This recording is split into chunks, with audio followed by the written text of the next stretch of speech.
Terkait di universitas ya, universitas itu ada kayak ketua OSIS gak, atau disebutnya di universitas itu apa ya kalau boleh tahu ya Kak? Kan kalau di SMA itu ketua OSIS itu dalam satu keseluruhan Ya, satu SMA, lingkup ya. satu lingkup sekolah.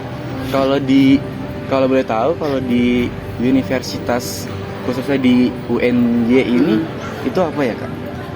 Kalau setahu saya, kalau untuk tingkatan universitas itu ada namanya BEM, Badan Eksekutif Mahasiswa. Nah itu untuk tingkatan universitas gitu. Kalau untuk di fakultas juga ada BEM, Badan Eksekutif secara khusus untuk fakultasnya gitu. Kalau ke bawah lagi ada lagi namanya himpunan. Nah himpunan ini itu tergantung prodinya, sesuai dengan prodi. Jadi ada hima namanya himpunan mahasiswa prodi apa. Kalau untuk prodi yang seperti, jadi ada tiga tingkatan dari prodi, fakultas, kemudian baru universitas. Yang paling tinggi sih universitas. Paling tinggi Tahu kita. Tapi ada juga mas, nanti kegiatan yang juga ada KMMD, di mana di sini KMMD itu hanya bisa dilakukan oleh mahasiswa S2 sama S3. Kalau yang BEM tadi tuh S1.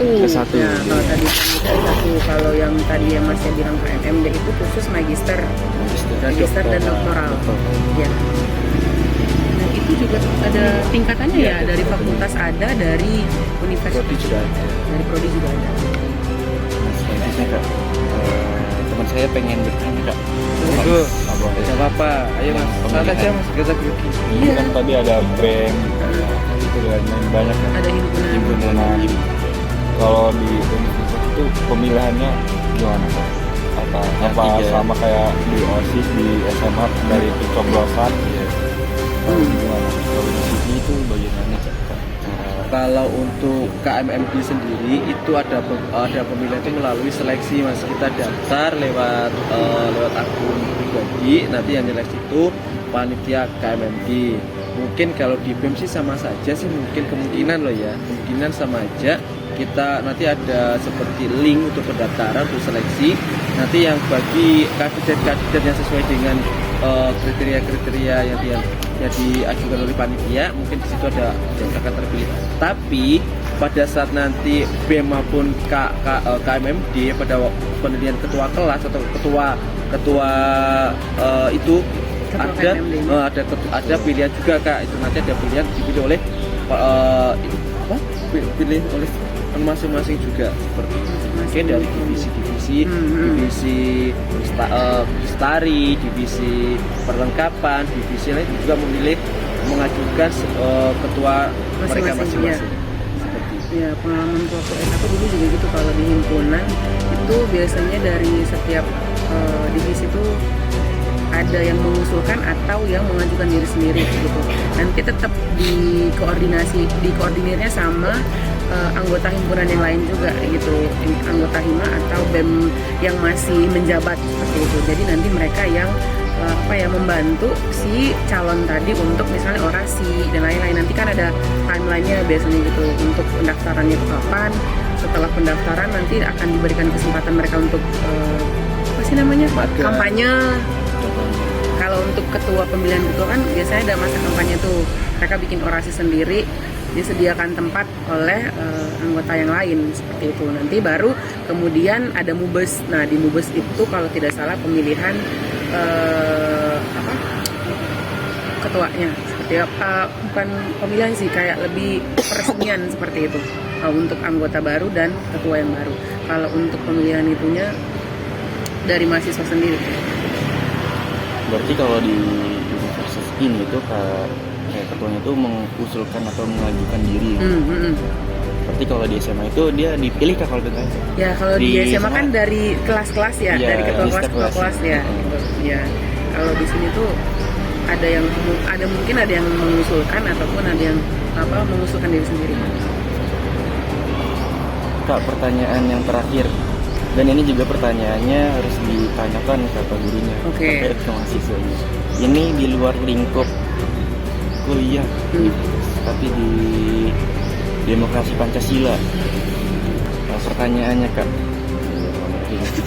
Kok bismillah lagi? asas-asas dalam demokrasi Pancasila adalah itu kan cerminan dari kepribadian bangsa. Jika asas tersebut tidak diimplementasikan dalam kehidupan berbangsa, lalu apa fungsi adanya demokrasi Pancasila? Nggak berat nih. Itu Mas, nanti kalau Agak asas berat kan nih. kita asas keadilan ya, Iya, kalau di sini kan keadilan. keadilan juga ya. Kalau kita sebagai warga negara, bahwa kita sebagai guru, katakan kita kan guru. Kalau kita sebagai guru tidak adil memberikan materi, memberikan pelajar, memberikan hak kepada siswa, itu belum dikatakan asas Mas. Kalau kita sudah memberikan hak dan kewajiban sesuai dengan porsinya siswa, baru itu dikatakan azas. Tergantung dari segi mananya dulu kita untuk menyikapi. Kalau kita menyikapi dari segi pendidikan, azas itu harus diberikan kepada yang berkewajiban seperti itu Mas, yang berhak mendapatkan. Seperti kita kan seperti pemilihan ketua kelas, kita juga harus memberikan hak kepada murid juga. Kalau kita memberikan materi dan mengajarkan siswa yang belum bisa, kita sebagai guru harus mendidik dan membimbingnya agar siswa tersebut bisa Mas. Kalau kita sebelum bisa memberikan sesuatu kepada siswa, itu dikatakan bukan azas yang lebih bagus. Mungkin Kak Widya ada tambahan Jadi tanya tadi Pak.